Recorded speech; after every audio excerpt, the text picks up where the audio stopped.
رفیق اعلیٰ اللہ تعالیٰ، اللہم فی الرفیق الاعلیٰ۔ اب تو بس یہ جو بھی، حالانکہ حضور کے لیے تو اس دنیاوی زندگی میں بھی حضوری ہی حضوری تھی۔ آپ فرماتے ہیں ابھی تو عند ربی، میں رات گزارتا ہوں اپنے رب کے پاس، وہ یطعمنی ویسقینی، وہ مجھے کھانا کھلاتا پلاتا ہے۔ اس لیے کہ جب آپ روزے رکھتے تھے 2 دن کا روزہ، 3 دن کا روزہ، کہ شام کو افطار نہیں کیا، بلکہ وہی روزہ رات میں بھی چل رہا ہے، پھر اگلے دن شروع ہو گیا وہ روزہ چل رہا ہے 2 دن 3 دن، اس کو صوم وصال کہتے ہیں۔ صحابہ کو آپ نے سختی سے روک دیا، مت ہرگز نہیں۔ جب ان کا حضور آپ کرتے ہیں، آپ ہمیں کیوں روک رہے ہیں؟ فرمایا ایوکم مثلی، تم میں سے کون ہے مجھ جیسا؟ ابھی تو عند ربی، میں تو اپنے رب کے پاس رات گزارتا ہوں، وہ یطعمنی ویسقینی، وہ مجھے کھانا کھلاتا ہے پلاتا ہے۔ اب وہ کیا کھانا ہے کیا پلانا ہے اللہ جانے، اس کا رسول، ہم تو اس کا تصور نہیں کر سکتے۔ یہ معاملہ جو ہے تو اللہ تعالیٰ کے ساتھ وہ محبت، وہ لگاؤ، وہ تعلق، تو اگرچہ زندگی میں بھی حضور کے اور اللہ کے درمیان کوئی حجاب نہیں تھا، جیسے حجاب ہمارے ویسا تو نہیں تھا، جو بھی باریک سا پردہ تھا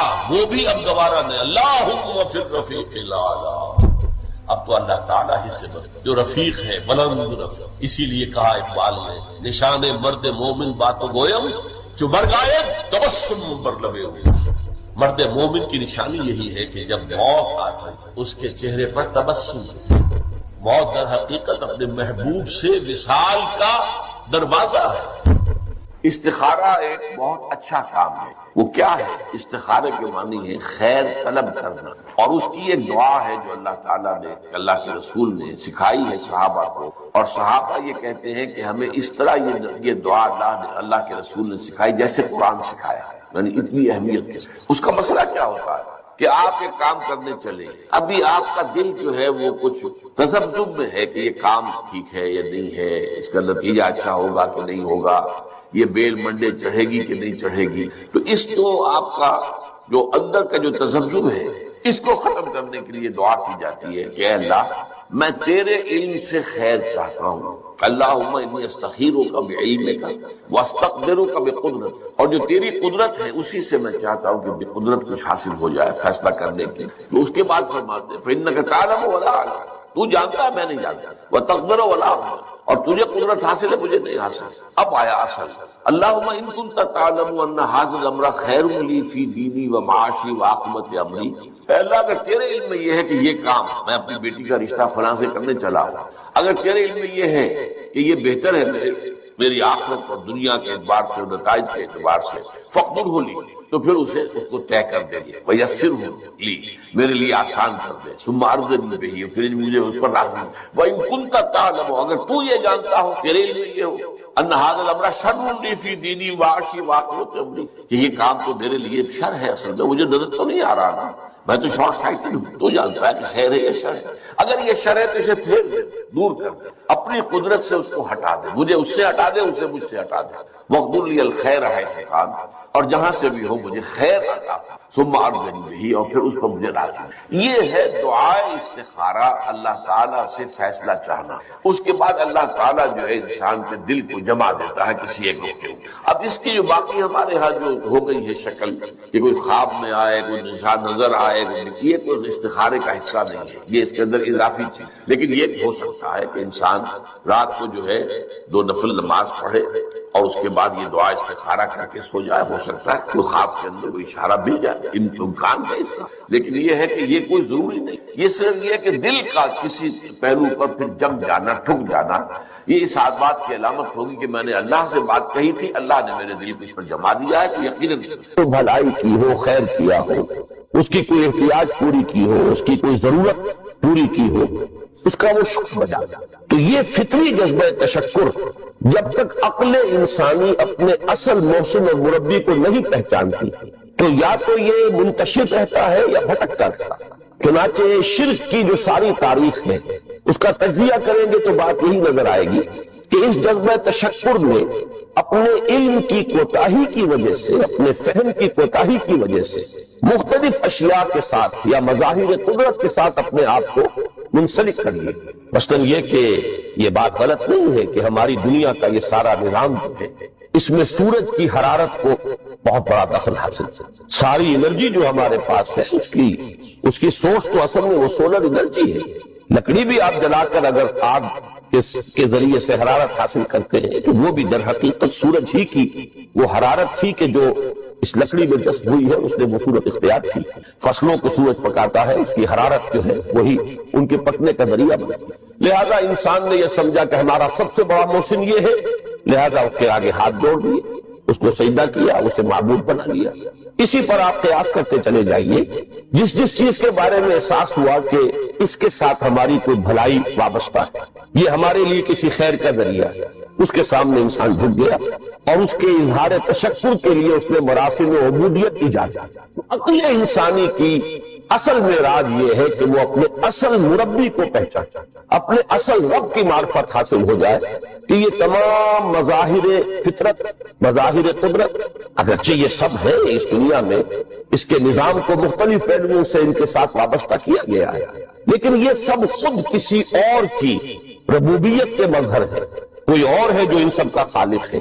کوئی اور ہے کہ جس نے ان کے لیے یہ سارا نظام بنایا ہے۔ تو ایک ہی چھلانگ میں انسان پھر وہاں پہنچتا ہے اور اپنے اصل رب اور مربی کو پہچان کر اب اپنے پورے جذبہ تشکر کو اس کی ذات کے ساتھ منسلک کرے۔ یہ میں نے خلاصہ عرض کیا آپ کے سامنے سورہ لقمان کے دوسرے رکوع کی اس پہلی آیت کا، جس میں اللہ تعالیٰ نے حضرت لقمان کے حوالے سے حکمت اور حکمت کا جو منطقی اور لازمی نتیجہ ہے دونوں چیزوں کو بیان کر دیا۔ وَلَقَدْ آتَيْنَا لُقْمَانَ الْحِكْمَةَ أَنِ اشْكُرْ لِلَّهِ، ہم نے لقمان کو حکمت عطا کی کہ کر شکر اللہ کا۔ فطرت سلیمہ کا تقاضا شکر، محسن کے لیے، مربی کے لیے، اور عقل کی معراج اپنے اصل محسن اور مربی کو پہچانا، اسی کا نام حکمت ہے۔ حکمت عقل صحیح اور فطرت سلیمہ کے امتزاج سے وجود میں آتی ہے، جس کا نتیجہ شکر رب ہے یا معرفت رب۔ تو یوں سمجھئے کہ حکمت دین کا اساسی مسئلہ ہے، باقی سارے مسائل اب یہیں سے چلے گئے۔ اس کے لیے یہ بات اگر آپ نے منتخب نصاب کے وہ اسباق پڑھ لیے ہوں تو یہ چیزیں سامنے آ چکی ہوں گی کہ اس کے لیے قرآن کا اسلوب یہ ہے کہ آیات کے حوالے سے انسان کے اندر معرفت رب کو جگایا ہے۔ میں نے جگانے کا لفظ استعمال کیا ہے کہ قرآن کی حکمت یہ ہے کہ رب کی معرفت فطرت انسانی میں موجود ہے لیکن سوئی ہوئی، ڈورمنٹ، اسے جگانا ہے، اسے ایکٹیویٹ کرنا ہے۔ اس کے لیے آیات آفاقی، ان فی خلق السماوات والارض واختلاف اللیل والنہار والفلک التی تجری فی البحر بما ینفع الناس الی آخر الآیات۔ اسی طرح آیات انفسی وفی انفسکم افلا تبصرون سنریہم آیاتنا فی الآفاق وفی انفسہم حتی یتبین لہم انہ الحق۔ لیکن ان آیات آفاقیہ کی طرف بھی صحیح نقطہ نظر سے متوجہ کرنے کے لیے اور انسان کے اندر کی سوئی ہوئی معرفت رب کو جگانے کے لیے سب سے زیادہ مؤثر آیات قرآن، چونکہ یہ فطرت انسانی کے اندر کی ایک شے کو جگانے والی ہے۔ یہی وجہ ہے کہ قرآن مجید اپنے آپ کو کہیں الذکر کہتا ہے، کہیں ذکرہ، کہیں تذکرہ۔ یہ تو یاد دہانی ہے تمہارے اپنے اندر معرفت رب موجود تھی یا موجود ہے،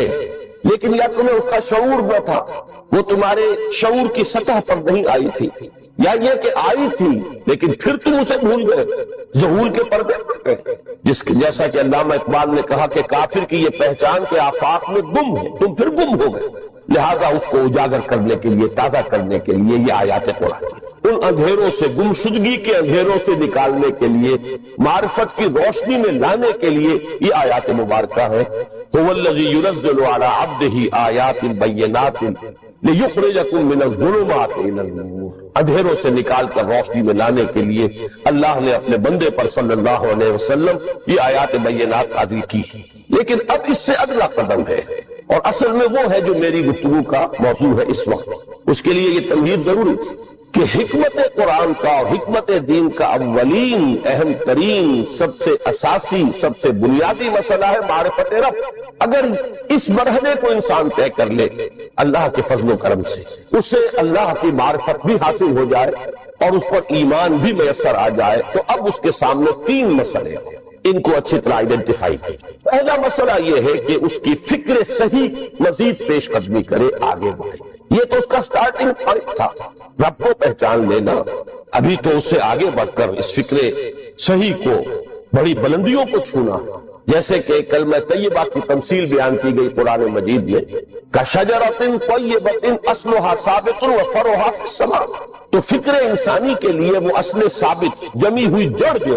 وہ تو ہے معرفت رب، لیکن اب یہ فکر ترقی کرے گی، یہ نشو و نما پائے گی، یہ آگے بڑھے گی،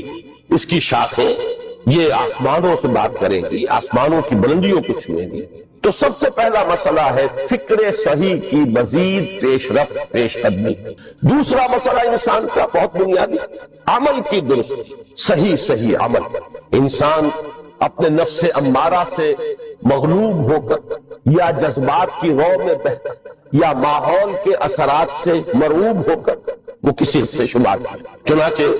اس کی پہلی آیت جو ہے سورہ آل عمران کے آخری رکوع کی، اس میں تو وہی مضمون جو میں بیان کر چکا وہ آیا ہے، ان فی خلق السماوات والارض واختلاف اللیل والنہار لآیات لأولی الالباب، یقیناً آسمان اور زمین کی تخلیق میں اور دن اور رات کے الٹ پھیر میں نشانیاں ہیں ہوش مندوں کے۔ ان کے ذریعے سے انسانی شعور کے اندر وہ معرفت رب اجاگر ہوگی۔ وہ پہلا مرحلہ اس نے طے کر لیا، وہ ڈورمنٹ معرفت اب ایکٹیویٹ ہو گئی۔ اب مزید فکر کا مرحلہ ہے جو اگلی آیت میں آیا ہے، الذین یذکرون اللہ قیاما وقعودا وعلی جنوبہم ویتفکرون فی خلق السماوات ربنا ما خلقت ھذا باطلا سبحانک فقنا عذاب، یعنی تفکر جو ہے یتفکرون فی خلق السماوات والارض، وہ تفکر کرتے ہیں، غور و فکر کرتے ہیں آسمان اور زمین کی تخلیق میں، لیکن اس تفکر کے ساتھ لازماً ذکر اور ذکر مدام، ذکر بھی وہ کہ جو مستقل ہو ہر حالت میں، الذین یذکرون اللہ قیاما وقعودا وعلی جنوبہم، وہ لوگ کہ جو اللہ کو یاد رکھتے ہیں، اللہ کا ذکر کرتے ہیں، کھڑے ہوئے بھی، بیٹھے ہوئے بھی، اور اپنے پہلوؤں کے بل یعنی لیٹے ہوئے۔ اب ان تین کے سوا تو کوئی پوزیشن انسان کی نہیں ہے، اسی کا نام ہے دوام ذکر، اور اس کے ساتھ اگر وہ تفکر کرتے ہیں تو ان کا فکر اگلی منزل تک پہنچتا ہے۔ میں اس پر زیادہ بحث اس وقت نہیں کروں گا، اس وقت میں نے چونکہ وہ تین باتیں بیان کی تھی، میں درجہ بدرجہ چاہتا ہوں کہ آگے بڑھوں اور ایک حد سے زیادہ کسی بھی مسئلے میں تجاوز نہ کروں۔ یہ جو بات سورہ آل عمران کی آخری رکوع کی اس دوسری آیت میں آئی ہے، اسی کو مولانا روم نے بیان کیا ہے بہت ہی سادہ لیکن بڑے پرمغز شعر میں، یہ قدر گفتین باقی فکر کن، فکر اگر جامد بہت ذکر کن۔ اس قدر تو ہم نے تمہیں بتا دیا، سمجھا دیا، یہ بات تو آ گئی تمہارے عقل میں، اب جاؤ خود غور کرو، مزید آگے پیش قدمی کرو۔ یہ قدر گفتین باقی فکر کن، فکر اگر جامد بہت رو ذکر کن، فکر میں جمود آ جائے، فکر سست پڑ جائے تو جاؤ پھر ذکر۔ تو یہ ذکر اور فکر گویا کی گاڑی کے دو پہیے ہیں کہ جن سے فکر انسانی صحیح رخ پر آگے بڑھے۔ اگر یہ ذکر ساتھ نہیں رہے گا تو فکر انسانی کج ہو، تاثریا میرا دیوار کج، پھر وہ فکر جو ہے وہ بلندی کو کتنے ہی پہنچ جائے لیکن وہ ٹیڑھی بلندی ہوگی، وہ صراط مستقیم پر پیش قدمی کرنے والا فکر نہیں۔ اسی کو علامہ اقبال نے اپنے دو اشعار میں، کیونکہ انہوں نے مولانا روم کو اپنا پیر بھی تسلیم کیا ہے، مرشد رومی، تو یہ فکر جو ہے، یہ خیال جو مولانا روم نے پیش کیا، اسی کو علامہ اقبال نے دو اشعار میں میں سمجھتا ہوں کہ مزید شکوہ کے ساتھ مزید خوبصورت اور حسین انداز میں پیش کیا ہے۔ جز بقرآن زیغمی روباہی فقر قرآن اصل شاہنشاہی، قرآن کے بغیر اگر کوئی شعر بھی ہو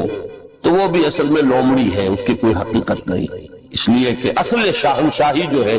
وہ تو فقر قرآن۔ اب فقر قرآن کیا ہے؟ فقر قرآن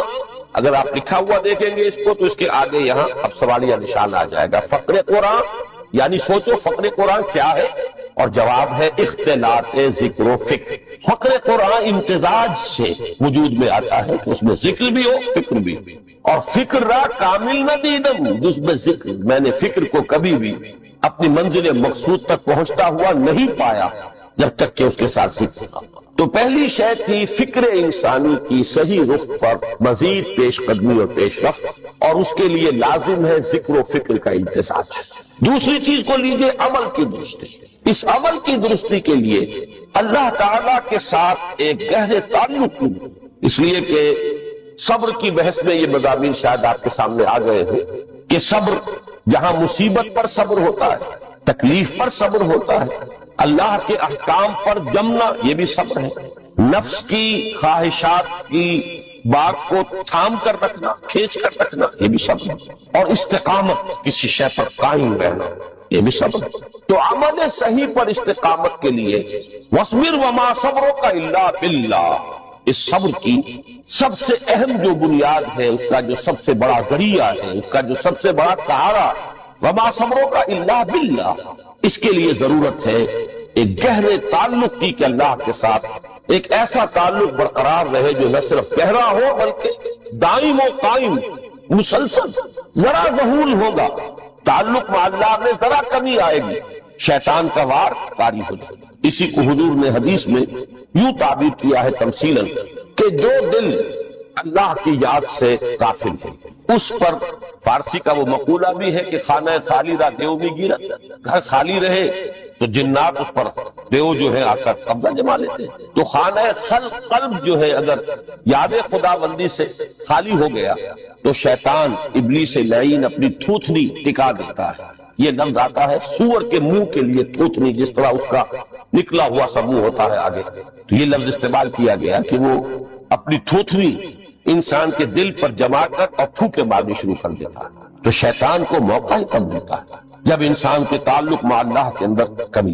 وہ خانہ بالکل خالی ہو گیا ہو یا اتنا ضعیف ہو گیا ہو کہ کل عدم ہو یا کہ نہیں۔ تیسری چیز کی طرف آئیے، روحانی ترقی۔ روحانی ترقی کے لیے میں ایک اصطلاح کے سامنے لا رہا ہوں، اس سے مراد کیا ہے؟ روحانی ترقی کے لیے ہماری دینی اصطلاح ہے تقرب الی اللہ، اللہ سے قریب تر ہوتے چلے جائیں۔ اس پر میرا کتاب بھی ہے، تقرب الی اللہ کے دو مدارج، دو درجے، جو در حقیقت ایک حدیث نبوی علیہ الصلوۃ والسلام ہی پر مبنی ہے کہ حضور نے ایک درجہ قرار دیا ہے تقرب بالفرائض، فرائض کے ذریعے سے انسان اللہ کے قرب حاصل کرے۔ ایک ہے تقرب بالنوافل، نوافل کے ذریعے سے اللہ کا قرب حاصل کرے۔ ان میں کیا نسبت و تناسب ہے، اہمیت کے اعتبار سے کون بڑھ کر ہے، بلندی کے اعتبار سے کون بڑھ کر ہے، یہ تمام مسائل میں نے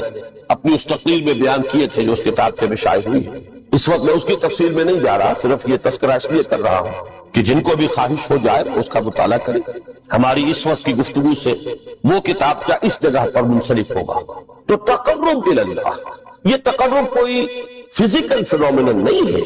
جسمانی یا مادی مسئلہ نہیں ہے۔ اللہ سے قرب یہ نہیں ہے کہ کوئی کروڑوں میل کا فاصلہ ہے، اب ہمیں وہ رسی پر چڑھنا ہے اوپر بڑی محنت اور مشقت سے، فصل تو ہے ہی نہیں، فاصلہ ہے ہی نہیں، بود ہے ہی نہیں۔ نحن اقرب الیہ من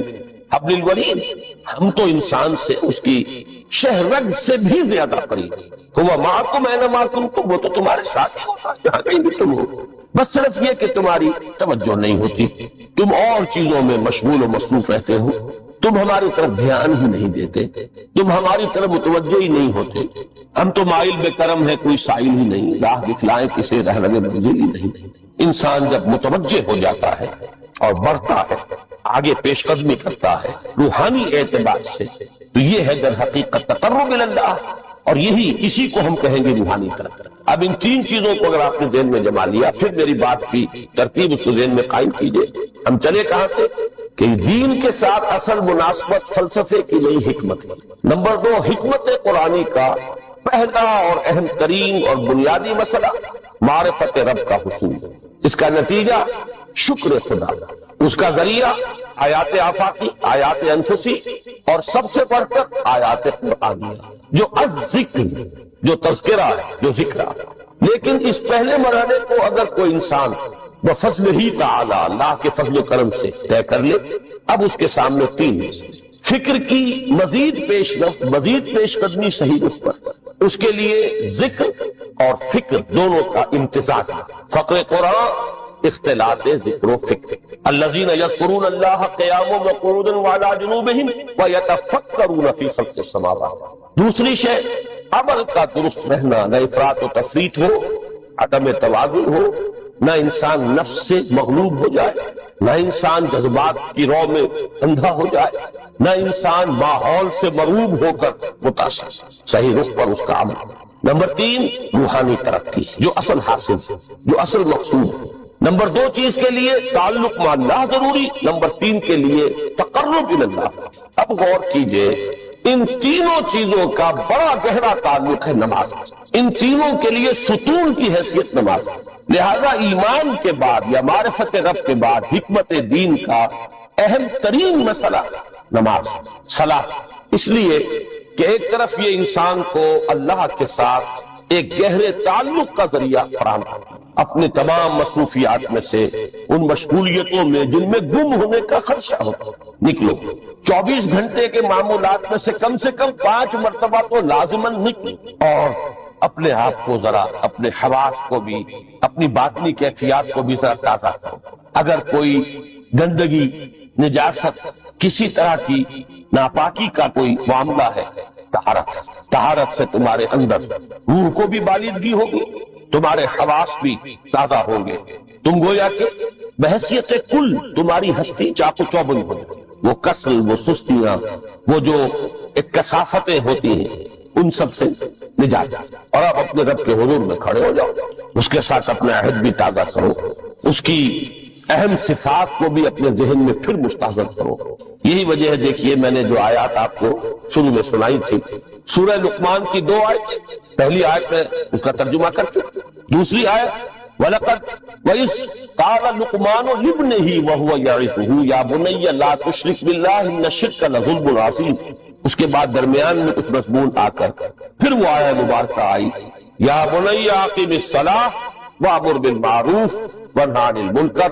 واصبر علی ما اصابک۔ گویا کہ اہم ترین چیز، بنیادی ترین چیز، اللہ کو محض پہچان لینا کافی نہیں ہے، یاد رکھنا ضروری ہے۔ اللہ یاد رہے گا تو فکر صحیح آگے بڑھے، اللہ یاد رہے گا اور اس کے ساتھ ایک گہرا تعلق جو ہے برقرار رہے گا تو عمل درست ہے۔ بالکل یہی بات سورہ طٰہٰ میں جو پہلی وحی حضرت موسیٰ علیہ السلام پر ہوئی، اور پہلا مخاطبہ ہے کیونکہ حضرت موسیٰ کو یہ انبیاء کرام کے مقدس گروہ میں ایک امتیازی حیثیت حاصل ہے کہ ان سے براہ راست گفتگو ہوئی ہے، اگرچہ صرف ایک پردہ تھا اور من ورائے حجاب گفتگو ہوئی ہے، لیکن یہ کہ کوئی فرشتے کا درمیانی جو ہے وہ لنک نہیں تھا، براہ راست اللہ تعالیٰ نے حضرت موسیٰ علیہ السلام سے کلام فرمایا۔ کلم اللہ موسیٰ تکلیما، موسیٰ سے تو اللہ نے کلام فرمایا جیسے کہ کلام کیا۔ تو پہلا مخاطبہ ہے، یہ پہلا مکالمہ ہے، پہلی وحی کہیے، اسی میں یہ الفاظ بھی موجود ہیں، اننی انا اللہ لا الہ الا انا فاعبدنی وَأَقِمِ الصَّلَاةَ لِذِكْرِي۔ یہ گویا کہ حکمت قرآنی کا ایک بہت بڑا خزانہ ہے یہ آیت، کہ خود حضرت موسیٰ علیہ السلام کو جو ہدایت دی جا رہی ہے، میں ہوں، میں اللہ، اننی انا اللہ لا الہ الا انا، میرے سوا کوئی معبود نہیں، فاعبدنی، بس میری بندگی، میری عبادت، میری پرستش، میری محبت، اس کو اختیار کرنا۔ وَأَقِمِ الصَّلَاةَ لِذِكْرِي، اور نماز کو قائم رکھو میری یاد سے۔ بلکہ اسی سلسلہ کلام میں آگے چل کر سورہ طٰہٰ میں آتا ہے، کافی گفت و شنید کے بعد جب حضرت موسیٰ نے کچھ معذرت بھی کی، کچھ دعائیں بھی کی، اللہ نے ایک دعا قبول بھی کی کہ ان کے بھائی کو بھی شریک کر دیا، حضرت ہارون کو بھی۔ اس کے بعد پھر جب فرمایا کہ اب جاؤ فرعون کی طرف، تو اس میں فرمایا وَلَا تَنِيَا فِي ذِكْرِي، اور دیکھنا یہ جو عظیم مشن تمہارے کندھے پر آ گیا ہے، بڑا بھاری اور کٹھن ایک فرض ہے جو تم پر عائد ہو گیا، اس کے لیے سب سے بڑی تمہارے پاس جو قوت کا ذریعہ ہے وہ نماز۔ فَلَا تَنِيَا عَن ذِكْرِي، میری یاد میں کبھی غفلت نہ کرنا، اس میں کبھی کوئی کمی نہ آنے دیں۔ جیسا کہ میں نے عرض کیا تھا کہ جیسے ہی وہ تعلق جو ہے کمزور پڑتا ہے یا منقطع ہو جائے معاذ اللہ، تو پھر انسان گویا کہ شیطان کے لیے ایک لقمہ ترب ہے۔ اب آپ غور کیجئے، تیسری شے تقرب الی اللہ، اس کے حوالے سے بھی جو فرائض اور نوافل کی بات ہے اس کو اس وقت ذہن سے نکال کر یہ سمجھیے کہ اس میں نماز کا کیا مقام ہے، اس لیے کہ نماز فرض بھی ہے، نماز نفل بھی ہے، وہ تو ان دونوں میں شریک ہو جائے۔ اب اس کو لفظ صلاۃ کے حوالے سے آپ ان دونوں چیزوں کو سمجھیں، صاد لام واو یا یہ چونکہ حروف علت ایک دوسرے سے بدلتے رہتے ہیں، یہ جو مادہ ہے اس کی جو خالص لغوی اصل ہے، جو خالص عربی زبان میں اس کا بنیادی مفہوم ہے، وہ آگ جلانا یا آگ تاپنا یا آگ سینکنا، حرارت حاصل، لہذا بار بار آتا ہے جہنم کے ذکر میں، اصلوہا، اب جلو اس میں، تاپو اس کو، یہ سینکے گی تمہیں۔ بلکہ تفتلون کا لفظ آیا ہے حضرت موسیٰ کے کلام میں، جب وہ گئے تھے کوہ طور پر، جب پہنچ گئے تو تھے آگ کی تلاش میں، لعلکم تفتلون، تو اپنے اہل خانہ سے یہی کہا تھا کہ مجھے کہیں وہ روشنی نظر آ رہی ہے، غالباً کوئی وہاں سے آگ مل سکے گی، ورنہ یہ کہ کوئی رہنمائی کو رستہ مجھے مل سکے گا، میں وہ آگ لے آؤں گا، کوئی چنگاری وہاں سے لے آؤں، لعلکم تفتلون، تاکہ تم، اب یہ اصطلاح در حقیقت باب افتعال ہے، اور یہ تے یہاں پر توئے کی شکل اختیار کر گئی، تا نے توبن کی صورت اختیار کی، سواد کی وجہ سے۔ بہرحال اس کا سب سے بنیادی مفہوم جو ہے وہ ہے تاپنا، سکائی حاصل کرنا، حرارت۔ اس کے حوالے سے سمجھ لیجئے کہ سب سے بنیادی تعلق اس کا جو ہے وہ روح کے ساتھ۔ روح میں محبت خداوندی کی آگ اگر ٹھنڈی پڑ گئی، اگر محبت خداوندی کی حرارت میں کمی ہو گئی، تو اس کو اثر نو، جس کو کہ میں آج سوچ رہا تھا تو ایک لفظ ذہن میں آیا کہ جیسے بیٹری اس کو ریچارج کیا جاتا ہے، اسی طریقے سے روح کے اندر محبت خداوندی کی اس حرارت کو اثر نو پیدا کرنا، یہ ہے در حقیقت نماز کا اصل۔ اس لیے کہ اس لفظ کا بنیادی مفہوم، اصل لغوی مفہوم یہ، اگرچہ اس کا سب سے زیادہ کثرت سے جو استعمال ہوتا ہے، اور لفظ صلاۃ جس سے در حقیقت جس تصور پر مبنی ہے وہ ہے اقدام، کسی کی طرف متوجہ ہونا اور پھر دعا۔ صلاۃ کا سب سے قریبی مفہوم لفظی جب بیان کیا جائے گا، اس سے مراد، اس کے معنی، تو دعا اس میں اہم ترین ہے۔ کسی کی طرف توجہ کرنا، مناجات کرنا، گفتگو کرنا، مخاطبہ، مکالمہ، دعا، یہ در حقیقت صلاۃ کا سب سے بڑا اصطلاحی مفہوم ہے۔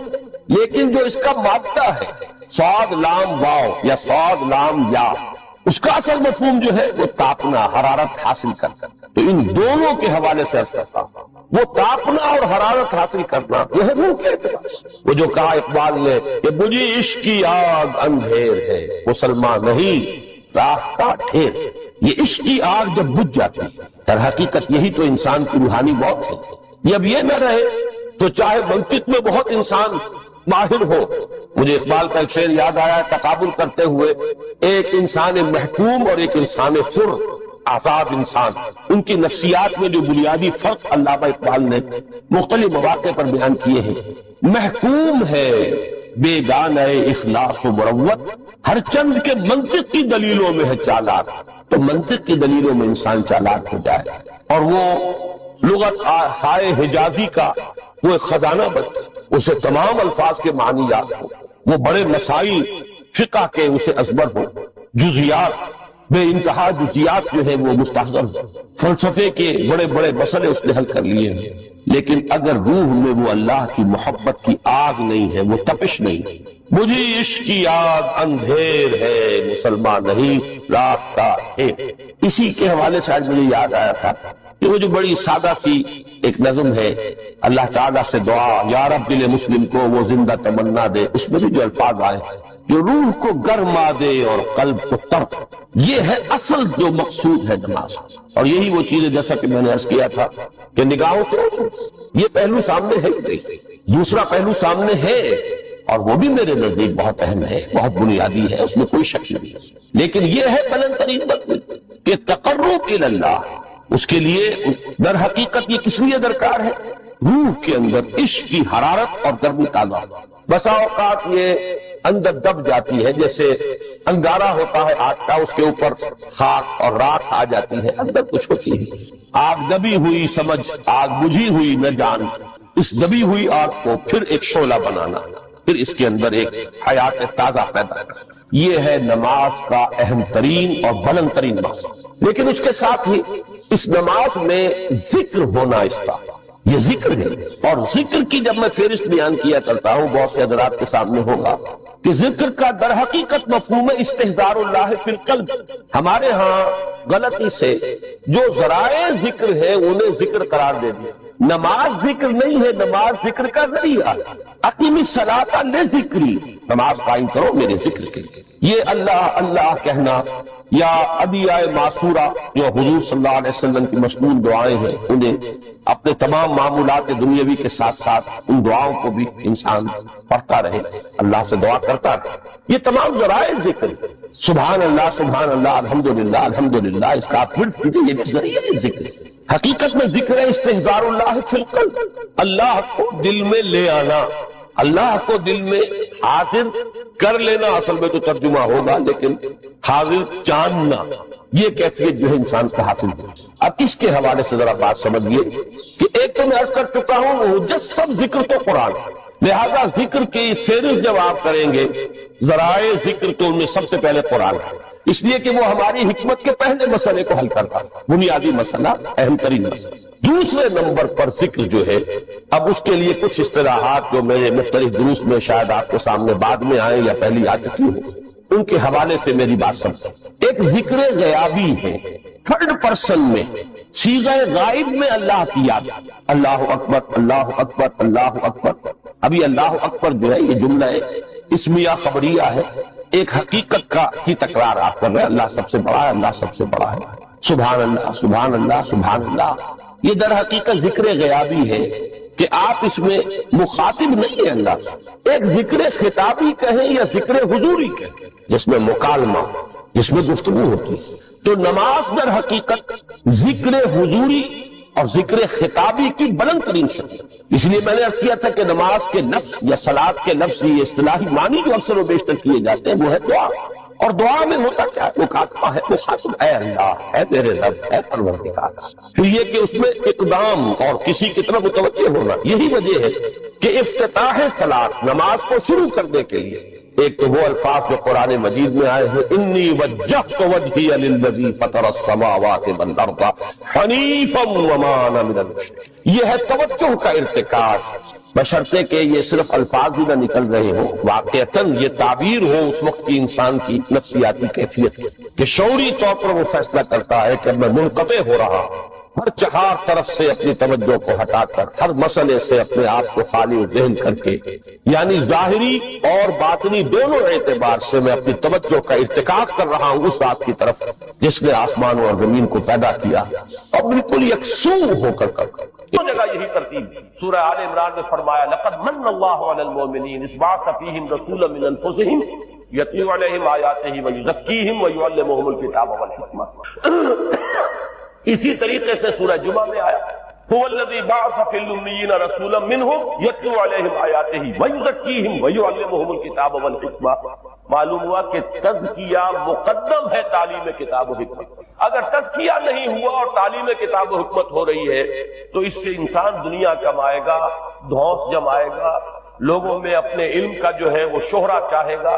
کہا جائے کہ عالم بہت بڑا عالم ہے، یہ اس کا مطلوب یہ ہوگا، آخرت میں اس کے حصے میں کچھ نہیں آئے گا جب تک کہ در حقیقت اس کی سوچ کا، اس کی نیت کا، اس کے ارادوں کا تزکیہ نہ ہو گیا۔ اور وہ تزکیہ جو ہے کس سے ہوتا ہے؟ تلاوت آیات، اسی قرآن کے ذریعے سے، یتلو علیہم آیاتہ۔ اگر ان تلاوت آیات کے ذریعے سے انسان کے ذہن میں ایمان کا بیج پڑ گیا ہے، ایمان بالآخرہ، اس کی اپنی پوری حقیقت جو ہے اس میں اجاگر ہو گئی ہے، اب نیت درست ہو جائے گی۔ اب جب پڑھے گا تو اب اس کا تعلیم کتاب و حکمت جو ہے اس کا صحیح محل اور مقام ہو جائے گا، ورنہ کتنے بڑے بڑے مستشرقین ہیں،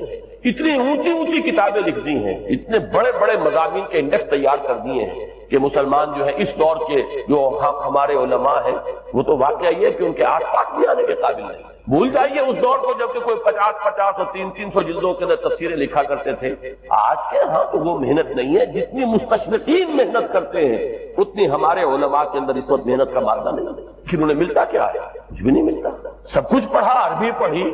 اور وہ پوری جو ہے وہ دیوان، ان کو بھی جو دیوان جاہلی جو ہے انہیں بھی حفظ ہے، لیکن ہاتھ پلے کچھ نہیں آتا، یہ کہ نیت درست بات جو ہے وہ صحیح ہوئی نہیں، دل کے اندر جو ہے وہ کچھ نہیں اتر رہا، صرف یہ دماغ کا ایک عمل ہے، ایک صرف ایک دلچسپی ہے۔ رفیق اعلیٰ اللہ تعالی، اللہم فی الرفیق الاعلیٰ۔ اب تو بس یہ جو بھی، حالانکہ حضور کے لیے تو اس دنیاوی زندگی میں بھی حضوری ہی حضوری تھی۔ آپ فرماتے ہیں ابھی تو عند ربی، میں رات گزارتا ہوں اپنے رب کے پاس، وہ یطعمنی ویسقینی، وہ مجھے کھانا کھلاتا پلاتا ہے۔ اس لیے کہ جب آپ روزے رکھتے تھے 2 دن کا روزہ، 3 دن کا روزہ، کہ شام کو افطار نہیں کیا بلکہ وہی روزہ رات میں بھی چل رہا ہے، پھر اگلے دن شروع ہو گیا وہ روزہ چل رہا ہے 2 دن 3 دن، جس کو صوم وصال کہتے ہیں۔ صحابہ کو آپ نے سختی سے روک دیا، مت ہرگز نہیں، جب ان کا حضور آپ کرتے ہیں، آپ ہمیں کیوں روک رہے ہیں؟ فرمایا ایوکم مثلی، تم میں سے کون ہے مجھ جیسا؟ ابھی تو عند ربی، میں تو اپنے رب کے پاس رات گزارتا ہوں، وہ یطعمنی و یسقینی، وہ مجھے کھانا کھلاتا پلاتا۔ اب وہ کیا کھانا ہے کیا پلانا ہے وہ اللہ جانے، اس کا رسول، ہم تو اس کا تصور نہیں کر سکتے۔ یہ معاملہ جو ہے تو اللہ تعالیٰ کے ساتھ وہ محبت، وہ لگاؤ، وہ تعلق، تو اگرچہ زندگی میں بھی حضور کے اور اللہ کے درمیان کوئی حجاب نہیں تھا، جیسے حجاب ہمارے ویسا تو نہیں تھا، جو بھی باریک سا پردہ تھا وہ بھی اب گوارا نہیں۔ اللہم فی الرفیق الاعلی، اب تو اللہ تعالیٰ ہی سے جو رفیق ہے، بلند رفیق۔ اسی لیے کہا اقبال نے، نشان مرد مومن باتو گویم جو مر گائے تبسم بر لبے ہوئے۔ مرد مومن کی نشانی یہی ہے کہ جب موت آتا ہے اس کے چہرے پر تبسم۔ موت در حقیقت اپنے محبوب سے وصال کا دروازہ ہے۔ استخارہ ایک بہت اچھا کام ہے۔ وہ کیا ہے؟ استخارے کے معنی ہے خیر طلب کرنا، اور اس کی ایک دعا ہے جو اللہ تعالیٰ نے، اللہ کے رسول نے سکھائی ہے صحابہ کو، اور صحابہ یہ کہتے ہیں کہ ہمیں اس طرح یہ دعا اللہ کے رسول نے سکھائی جیسے قرآن سکھایا ہے، یعنی اتنی اہمیت کے ساتھ۔ اس کا مسئلہ کیا ہوتا ہے کہ آپ ایک کام کرنے چلے، ابھی آپ کا دل جو ہے وہ کچھ تذبذب میں ہے کہ یہ کام ٹھیک ہے یا نہیں ہے، اس کا نتیجہ اچھا ہوگا کہ نہیں ہوگا،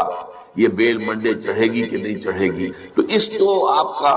جو اندر کا جو تذبذب ہے اس کو ختم کرنے کے لیے دعا کی جاتی ہے کہ اے اللہ میں تیرے علم سے خیر چاہتا ہوں، اللہم انی استخیرک بعلمک واستقدرک بقدرتک، اور جو تیری قدرت ہے اسی سے میں چاہتا ہوں کہ بقدرت کچھ حاصل ہو جائے فیصلہ کرنے کی۔ تو اس کے بعد فرماتے ہیں فإنک تعلم ولا اعلم، تو جانتا ہے میں نہیں جانتا، وتقدر ولا اقدر، اور تجھے قدرت حاصل ہے مجھے نہیں حاصل۔ اب آیا اصل، اللہم ان کنت تعلم ان ھذا الامر خیر لی فی دینی و معاشی و عاقبت امری، اے اللہ اگر تیرے علم میں یہ ہے کہ یہ کام میں اپنی بیٹی کا رشتہ فلاں سے کرنے چلا ہوں، اگر تیرے علم میں یہ ہے کہ یہ بہتر ہے میری آخرت اور دنیا کے اعتبار سے اور نتائج کے اعتبار سے، فقدرہ لی، تو پھر اس کو طے کر دے گے، ویسرہ لی، میرے لیے آسان کر دے، ثم ارضنی بہ، پھر مجھے اس پر راضی۔ وان کنت تعلم، اگر تو یہ جانتا ہو، تیرے علم میں یہ ہو، ان ھذا الامر شر لی فی دینی و معاشی و عاقبت امری، کہ یہ کام تو میرے لیے شر ہے، اصل میں مجھے نظر تو نہیں آ رہا نا، میں تو شارٹ سائٹڈ ہوں، تو جانتا ہے کہ خیر ہے یا شر ہے۔ اگر یہ شر ہے تو اسے پھیر دے، دور کر دے، اپنی قدرت سے اس کو ہٹا دے، مجھے اس سے ہٹا دے، اسے مجھ سے ہٹا دے، وَاقْدُرْ لِيَ الْخَيْرَ حَيْثُ كَانَ، اور جہاں سے بھی ہو مجھے خیر عطا فرما، ثم ارضنی بہ، اور پھر اس پر مجھے راضی۔ یہ ہے دعائے استخارہ، اللہ تعالیٰ سے فیصلہ چاہنا۔ اس کے بعد اللہ تعالیٰ جو ہے انسان کے دل کو جما دیتا ہے کسی ایک رخ کے اوپر۔ اب اس کی جو باقی ہمارے ہاں جو ہو گئی ہے شکل کہ کوئی خواب میں آئے، کوئی نشان نظر آئے، یہ کوئی استخارے کا حصہ نہیں ہے، یہ اس کے اندر اضافی چیز۔ لیکن یہ ہو سکتا ہے کہ انسان رات کو جو ہے 2 نفل نماز پڑھے اور اس کے بعد یہ دعا استخارہ کر کے سو جائے، ہو سکتا ہے کوئی خواب کے اندر کوئی اشارہ مل جائے، امکان ہے اس کا۔ لیکن یہ ہے کہ یہ کوئی ضروری نہیں، یہ صرف یہ ہے کہ دل کا کسی پہلو پر پھر جم جانا، ٹھک جانا، یہ اس بات کی علامت ہوگی کہ میں نے اللہ سے بات کہی تھی، اللہ نے میرے دل کو اس پر جما دیا ہے، تو یقیناً بھلائی کی ہو، خیر کیا ہو، اس کی کوئی احتیاج پوری کی ہو، اس کی کوئی ضرورت